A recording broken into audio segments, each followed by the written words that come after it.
نتعرف بحضرتك. أنا اسمي الحاجة سعاد عشر الدين. عايزين نعرف انت النهارده جايه تنتخبي وعرفنا ان ابنك اتاخد، عايزين نعرف تفاصيل اتاخد ازاي. اتاخد يا عم، هو أصلا ملوش في حاجة. احنا فاتحين سوبر ماركت وهو بتاع دي جي، وبعدين الواقعة بعدنا بشوية. هو ما عملش حاجة، كان بيضرب في الناس وبيشتم في الناس، فهم واخدينه على سبيل شاهد. هو يعني هو ما كانش بيمارس اي نشاط سياسي او كان ماشي؟ ده هو رايح عشان ينقذ الناس اللي عشان كانوا اصلا بيجوا يشتروا من عندنا من المحل. هو رايح عشان ينقذهم. خرجنا واحد مسيحي من عندنا عسكري، هو شاله وجابه من الناس من بره. خرجت المسيحي ده من المركز، خرجته لبسته جلابيه من عندي ولبسته لا مؤاخذه شبشب واديته 20 جنيه. وابني اللي هم واخدينه ده خدوا على موتوسيكل، خرجوا بره البلد، ركبوا عربيه ميكروباص وطلعوا بره. طب انت عارفه هو مكانه فين دلوقتي؟ عارفه مكانه فين، هو من اسيوط. العسكري من اسيوط. ومكتوب في القضيه، قال لك دخلت بيت فيه نسوه، النسوة أنقذوني من الناس وجم شابين على دراجة نارية، خرجوني من بره، ركبوني عربية ميكروباص وطلعوني بره البلد. العسكري مسجل في القضية. طب انت يعني لحد دلوقتي انت عرفت مجرى القضية بتاعت ابنك فيها ايه او متاخد بسبب ايه؟ متاخد هو بالسبب ده، يعني متاخد انه سبب. قالوا احترفوا عليه بقى. الضابط اللي خدوا من البيت خدوه اول يوم خدوه وسابوه، قالوا له لما نعوزوك نيجي ناخدوك. بعدها بيوم جم خدوه. ما تعرفش بقى، هم هناك خلى ناس شهدت عليه، ما نعرفوش بقى ايه اللي حصل او هو ايه اللي الله اعلم بالباقي، بس هم واخدينه على سبيل شاهد. وبيقول في الفيديو، له فيديو بيقول فيه هو على ايام الرسول كان بيعمل كده، وعاملين شيوخ ومربيين دجونكم للناس. لكن ابنك اصلا ماليش اي انتماء سياسي. لا ده بتاع دي جي بيطبل ويرقص. ما عندناش حاجه، ما احناش مش بتوع اخوان ولا حاجه، بتاع طبله ولا لوش حاجه. طب انت جايه النهارده تنتخبي، بما انك انت جايه النهارده تنتخبي ودخلت جوه، المفروض يعني احنا شايفينك ان انت جايه داخله نازله من المقر الانتخابي بتاع حضرتك انتخبتي مين النهارده؟ انتخب السيسي والدستور انتخبته برضه، والدستور وابني متاخد انتخبت برضه. طب انت عايزه توجهي رساله للمسؤولين في مصر تقول لهم ايه؟ اقول والله ان احنا نختارهم اللي يصلح البلد ويتقى الله فينا وفي شعبنا وفي ناسنا. ايوه كده، ادي اللي انا اطلبه، يتقى الله فينا، الناس الغلابه اللي ما لهاش في حاجه، واللي هم حابسهم وما لهمش في حاجه يخرجوهم، ما لهمش حاجه، واخدينهم ظلم. الناس تعبت وتعبنا يا ابني 9 شهور يا ابني، واخدينه على شاهد ما جاش لغايه دلوقتي، لغايه شاهد واخدينه. بطلب رئيس السيسي او الفريق السيسي بانه اللي ملوش حاجه يخرجها ويتقى الله فينا ويشوف الفقير والغلبان والمسكين واللي ملوش في حاجه خالص والمظلوم. بنشكرك. اولا نتعرف على حضرتك. فتحي ورنا عبد التواب محمود، مركز كرداسه، محافظه الجيزه. اهم مطالب كرداسه يا باشمهندس انه هي دلوقتي احنا عايزين البلد تعيش في امان، ومطالب كرداسه انها ترجع كرامتها وترجع الصوره اللي هم واخدينها عن البلد، واخدين صوره ان البلد وحشه او قتله او اخوان. ما فيش الكلام ده. البلد دي من احسن البلاد، بيحافظوا على اي واحد غريب ينزلها، واي حد له مطالب فيها بيعيش. ساكن غريب ابن البلد بيعيش باحترام ويعيش بادب. بنتمنى ان الصوره الوحشه اللي هي متاخده عن البلد تتمحي خالص، وترجع صوره البلد حلوه كرداسه بتاع الزمان اللي بتخدم اي انسان يجي، ملهاش في اي مشاغبه، وكل واحد مظلوم يرجع لبيته ويتفك سجن عن المسجونين. ونتمنى من الله ان ينزل اللي يتولى البلد، مش مهم اي مين، احنا عملنا اللي علينا وادينا ضميرنا وادينا كلمتنا ووصلنا رسالتنا. بس نتمنى ان الرئيس اللي يمسك البلد يحترم البلد ويدي صوره عن جمهوريه مصر العربيه، يحفظ البلد من الداخل وفي الخارج، ويطهر بلدنا كلها وبلدنا اللي احنا عايشين فيها. في ناس متاخده ظلم في البلد، والله العظيم غلابه كرداسه من احسن البلاد. وكل حادثه تحصل في اي بلد بتنسب لكرداسه، في المجادله، في ناهيه، في ابرواش، بتتنسب لكرداسه. ولكن المفروض ان كرداسه دي مركز، لو حصل فيها اي حادثه تبقى تنسب لكرداسه، ولكن احنا براءة من اي دم. البلد دي بريئه من اي دم، والله بريئه من اي دم، مفيش. احنا نحفظ البلد دي، نتمنى من الله ينصر اي رئيس يمسك البلد، يحفظ البلد كلها في الداخل والخارج، والشعب والشباب، ويرجع كل مظلوم كل مسجون يرجع لبيته، ونتمنى الخير للبلد كلها، كبير وصغير، مسيحي ومسلم، كلنا أنا أشرف السيد السوداني.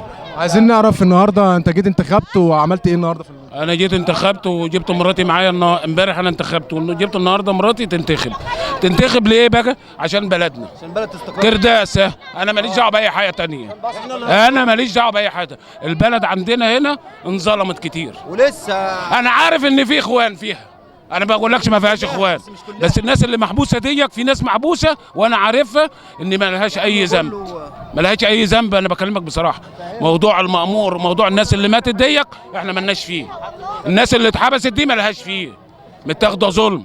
بس في ناس متصوره فعلا. ماشي، انا معاك في حاجه واحده، الكنيسه، المركز، انا دول معاك فيهم، دول اللي تلاقيه متصور عندك يبقى ده اللي تعدمه. انا بقول لك تعدمه، انا اللي بقول لك تعدمه، بس في ناس متاخده ظلم بصراحه، ناس واخده ظلم. تعرف فيك؟ مصطفى فرج عوض الشماع. انت جاي النهارده تنتخب اهم مطالب موجوده في كرداسه. احنا اهم مطالب، انا انتخبت السيسي طبعا، ده اكيد يعني. واهم مطالب اللي احنا عايزين لما نطلع بره نتعامل زينا زي اي حد. يعني احنا عندنا جنب مننا بلد اسمها صفة اللبن، فيها ناس بلطجيه وناس بتوع حشيش ومخدرات بتتعامل احسن مننا، واحنا بلد سياحيه وفينا يعني في البلد عندنا الراجل بنا. احنا عندنا اكتر من 150,000 صنايعي على مستوى مصر، احلى صناعيه موجوده في كرداسه. وحضرتك جيت صورت في كرداسه وشفت الناس، وشوف الناس موجوده ازاي، والناس كويسه ازاي، والناس مبسوطه ازاي، وفي ناس على فكره من اهاليها مساجين وجابوا بردك ينتخبوا. دي حريه شخصيه، في زي ما في الاخوان في مصر كلها، في اخوان في كرداسه، وفي ناس بردك بتأيد وناس معارضه وناس موجوده هي تنتخب، ومحدش عارض حد، وزي ما انت حضرتك شايف كده. يعني في بلاد بره المحله فجروا بره في المحله وعملوا بلبله مع الامن ومش عارف ايه، زي ما حضرتك شايف الامن قاعد واحنا دخلنا انتخبنا راجل صنايعي. وهتدور تلاقي الناس دي كلها صناعيه، اللي بيشتغل في السياحه، اللي بيشتغل في الطايفه، مباني، بياض، نجارين مسلح، نجارين باب وشباك. انت شايف ان المعامله من الامن في الفتره اللي فاتت كانت وحشه لاهالي كرداسه؟ طبعا بحكم ان المعامله من الامن، وبحكم ان الاعلام بردك بعض الاعلام بيقول على كرداسه ارهابيه وكرداسه فيها وكرداسه فيها، زي ما حضرتك شايف كده. يعني انت حضرتك جيت صورت وشايف ان الناس كلها موجوده، ناس فرحانه ومبسوطه، والانتخابات نزيهه وانتخابات 100 ومفيش اي حاجه. وفي ناس موجوده في البيوت، بحكم بردك ارادتها، يعني الناس براحتها. انت شايف ان الاعلام عنصر اساسي في الاحداث اللي دارت في كرداسه؟ طبعا الاعلام عنصر اساسي، بدليل ان احنا عندنا ناس موجوده. اول ما الاعلام نزل، اول ما الامن نزل، كان نازل يجيب 40 واحد، طلع من عشان خاطر الاعلام والبلبله والناس، طلع ازيد من 200 واحد. من ايه؟ من ان احنا مش عايزين حد وحش ما بيننا، احنا مش عايزين حد يفجر ما بيننا، مش عايزين حد يموت ما بيننا. انا لو اخويا كان موجود في موضوع اقتحام كرداسه، اسم كرداسه لما انضرب وموت حد، هروح ابلغ عنه. هتقول لي ازاي؟ اقول لك عشان انا عايز البلد تبقى نظيفه، عايز اطلع بره اتعامل كويس، اتعامل بحق. انا عايز اتعامل كويس زي غيري، مش ان انا مثلا اروح مكان انت منين من كرداسه الناس تستميز مني. ازاي؟ اروح اعمل مصلحه شخصيه، اطلع بطاقه مثلا في سنسبري يقول لي انت منين من كرداسه. طب ازاي اتعامل معامله وحشه؟ طب انا عايز اعرف منك سؤال، جماعه الاخوان المسلمين في كرداسه معاملتهم هنا مع الناس ايه؟ معاملتهم وحشه، معاملتهم ان كل واحد احنا مننا، كل واحد فينا له حريه شخصيه، هو له اراءه الخاصه بيه فبيتبعها. هو كل يوم بيطلع مسيره واثنين وثلاثه وبيعدي من قدام بيتي، انا ما بتعاملش معاه. انا مثلا ممكن اروح، انا عملنا مسيره قدام المركز بتأيد السيسي لما فض رابعه، بعد فض رابعه وجبنا دي جي وقعدنا نتبسط 24 قيراط، وجم بعد من الجماعه الاخوان بتوع كرداسه ضربوا علينا قنابل مسيله بالدموع اللي كانت متاخده من مركز كرداسه، تمام؟ وجينا احنا اتصدينا لهم وهم خدوا جنب واحنا خدنا جنب بحكم الحريه شخصيه. انا نزلت انتخب ليه؟ عشان انا عايز البلد تستقر، انا عايز مصر وعايز كرداسه قبل مصر، عشان كرداسه دي يعتبر هي مصر بتاعتي. عايز لما اطلع بره اكل عيش، شرم الشيخ، الغردقه، اروح اي حته. طب والله العظيم في ناس صناعيه من البلد عندنا مبيضين راحوا عشان يشتغلوا في شرم الشيخ، رجعوهم عن طريق الاقسام، قعدوا 15 يوم. ليه؟ عشان من كرداسه بس. بتاع مصر عشان خاطر الفريق السيسي، الجنرال المصري اللي شرف مصر. سيبنا بقى من اللي فات مات، اللي حصل.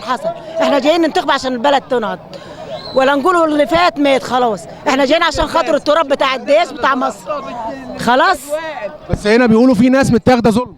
معلش ربنا يفك اسرهم، ربنا يفك اسرهم، ربنا يفك اسرهم. ناس كتيره متاخده ظلم. ان شاء الله الحال هيتعدل باذن الله. تعرف بيكي بقى؟ دنيا محمد مجاور. انت جايه النهارده، انت عندك كام سنه؟ لا انا عندي 17. يعني لسه ما لكيش حق الانتخاب؟ لا. بس جايه النهارده، عايزين نعرف انت جايه النهارده ليه؟ اولا انا لما جيت هنا كنت فاكره ان مفيش اصلا ناس جايه او كخوف او مفيش حد اصلا جاي، ولكن جيت لقيت الناس كلها واقفه يعني استغربت جدا لما كلهم عمالين يقولوا اسلام الايادي ورافعين علامه النصر والكلام ده كله.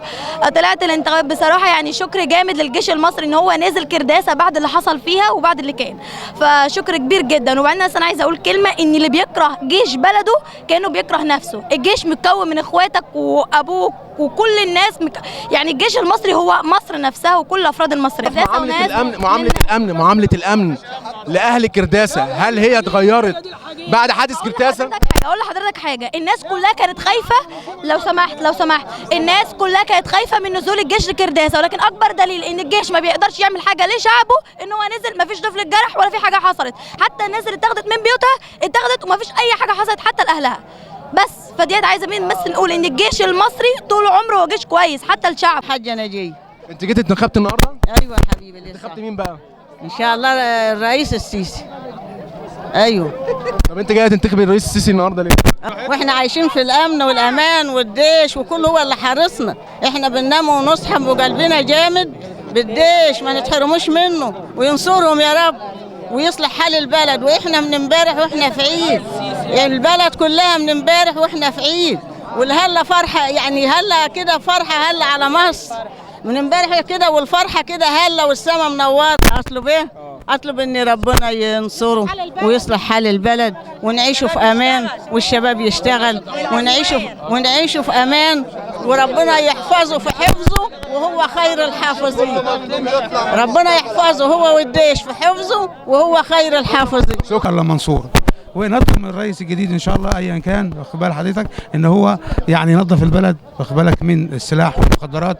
حاجه تانية مطلوب منه برضه حاجه تانية هي رفع مستوى المعيشه للناس الغلابه، لان فعلا المستوى هنا مستوى يعني هابط جدا، مرتبات متدنيه، ناس بصراحه مش لاقيه يعني ايه يعني تشتغل حتى باليوميه، فظروفهم تعبانه والناس تعبانه غصب عنها، فبتضطر خد بال حضرتك اللي ملهوش يعني اكل عيش بيمشي في الطريق الغلط، سواء في المخدرات سواء في السلاح وحاجات زي كده. فاهمني ازاي؟ فاحنا عايزين امن وامان في البلد ورفع مستوى المعيشه وزياده مرتبات وفتح مجال للاعمال لاي شغل، خد بال حضرتك، حتى لو مصانع صغيره لشركات، خد بالك انت. المهم ان نرفع مستوى الناس عشان الناس ما تضطرش تنحرف، خد بالك، في طريق سكه ايه مش كويسه. دي حاجه. الحاجه الثانيه المطلوب برضو انه الناس يبقى في حب لبعضها. بايه؟ بيبقى انا لما بحس انه في جنبي امان ومرتاح واللي جنبي ما بيظلمنيش وانا ما بظلموش وما يتعداش عليا، انه في انا لما الوقت اقول الاقي عسكري جنبي، الاقي ضابط، واخد بال حضرتك، اشتكي له فهيدافع عني، واخد بالك، ما بخافش انزل البلد دي يبقى سمعتها كويسه، لانه بيقولوا ان كرداسه الناس دول ناس مش كويسين، مع ان هم ناس محترمين جدا في منتهى ان كان حد منهم مش كويس، واخد بال حضرتك، هو خد جزاؤه. انما صراحه ربنا ناس في منتهى الامان، والشرطه هنا يعني ناس في منتهى الاخلاق. هو طبعا بيبقى مش كويسين معنا، مش كويس بيتعاملوه معامله سيئه، انما الانسان الكويس بيعاملوه باحترام وذوق ومفيش بعد كده. وشكرا. شكرا معاك. اسمك الاول؟ اسمي اسلام محمد سعيد. بما انك انت من شباب كرداسه، طلباتك ايه من الرئيس القادم ان شاء الله؟ انا اول حاجه بس عايز اقولها ان احنا مصر كلنا اخوات، نايه وكرداسه وبرواش كلنا اخوات. الطلب الوحيد للمشير السيسي ان هو يوفر لي الامان. انا دلوقتي لو خرجت واخرت الساعه 9 بيزعقوا لي في البيت. اول حاجه عايزها في البلد الامان، بعد كده بتيجي كل حاجه من عند ربنا. عايز المركز يرجع في البلد، لان كرداسه انا بخاف على اختي وامي لما بينزلوا، ما بنزلهمش البلد. عايز المركز يرجع. الداخليه جا 100 والجيش 100، بس البلد ما فيهاش لحد دلوقتي، ما فيهاش ضابط جيش ولا ضابط داخليه، ما بيجوش الا ساعه الحملات. انا عايز المركز يرجع زي الاول خالص. وليا طلب كشاب، انا حق شهداء الترا سهلاوي عايزه يرجع. ده طلبي الوحيد من المشير السيسي بس، وشكرا. دي بركة كعب وهتعملها قصاد الدنيا هتقولها، وخد بقى عهد تعدلها. بسكوتك، ما تستخسرش فيها صوتك، بتكتب بكرة بشروطك، دي بشرة خير. قوم نادي عصا